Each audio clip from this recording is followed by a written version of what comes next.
Neighbor smiles, greets calmly. No trouble. But what if I told you, behind that door, inside his refrigerator, are human heads? That the smell coming from his apartment isn't spoiled meat, but death itself? That man was Jeffrey Dahmer, one of the most terrifying serial killers in American history. Between 1978 and 1991, Dahmer murdered 17 young men, each killing more disturbing than the last. But these weren't just murders. They were experiments, horrifying acts of control, desire, and obsession. When police finally entered his apartment in Milwaukee, they discovered something straight out of a nightmare: severed heads in the freezer, bones scattered across the floor, and photographs of dismembered bodies. The entire world was shocked. Because Jeffrey Dahmer wasn't a monster from a horror movie, he was a quiet man living right next door. Jeffrey Lionel Dahmer was born on the 21st of May 1960 in Milwaukee, Wisconsin. His father, Lionel, was a chemist, intelligent and hardworking. His mother, Joyce, suffered from mental illness and emotional instability. Their home was full of arguments, tension, and silence. Even as a child, Dahmer was different. He didn't play with other kids. He preferred to stay alone. While others played outside, he collected animal bones, dissected roadkill, and observed their insides with strange curiosity.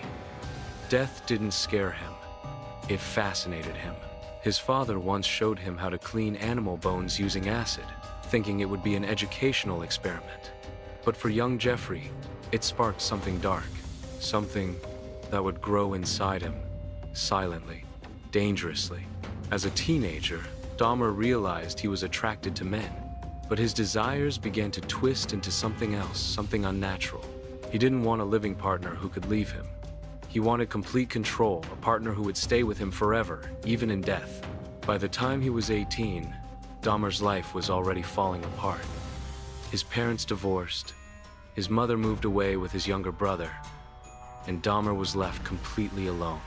That loneliness, that emptiness, became the seed of his first murder. In the summer of 1978, Dahmer picked up a hitchhiker named Stephen Hicks. They drank together, talked, and laughed. But when Hicks wanted to leave, Dahmer panicked. He didn't want him to go. So, he struck him on the head with a dumbbell, killing him instantly. Then, he dismembered the body and buried the remains in his backyard. Later, he would crush the bones and scatter them across the woods. That was the first kill, and it changed him forever. After that night, he said, "It felt like something inside me was unleashed, and I couldn't stop it anymore." For a few years, Dahmer tried to live a normal life. He joined the army, but his drinking and erratic behavior got him discharged. He moved in with his grandmother, hoping for a fresh start. But instead, his inner demons began to take over. In 1987, Dahmer met a young man named Stephen Twomey at a bar. They checked into a hotel together. When Dahmer woke up the next morning, Twomey was dead, beaten to death. Dahmer claimed he didn't remember killing him, but instead of calling the police, he stuffed the body into a suitcase, brought it home, and dismembered it. Then, for the first time, he did something even more horrifying. He kept parts of the body. He slept beside the corpse. He took photos. He even performed sexual acts with the remains. That became his ritual. Between 1987 and 1991, Dahmer continued killing. His victims, James Dockstader, Richard Guerrero, Anthony Sears, Edward Smith, Ernest Miller, David Thomas, and many others were all young men, mostly from marginalized communities. He would lure them to his apartment with promises of money or modeling photo shoots, drug them, strangle them, and then experiment. He photographed their dead bodies, kept their skulls, hearts, and genitals as trophies.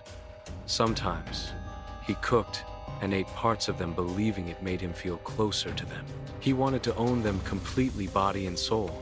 In one of his twisted experiments, Dahmer drilled holes into his victims' heads and poured acid inside. trying to create zombies, living bodies with no will, only obedience. But every time, he failed. Every time, they died. And every time, he felt both horror and satisfaction. By 1991, Dahmer's neighbors had begun complaining about the smell coming from his apartment at 924 North 25th Street in Milwaukee. He told them it was spoiled meat or dead tropical fish. No one imagined the truth. But on the 22nd of July 1991, fate caught up with him. That night, Dahmer lured a man named Tracy Edwards to his apartment. But Tracy managed to escape, running through the streets with a handcuff still on his wrist. He found 2 police officers and led them back to Dahmer's apartment.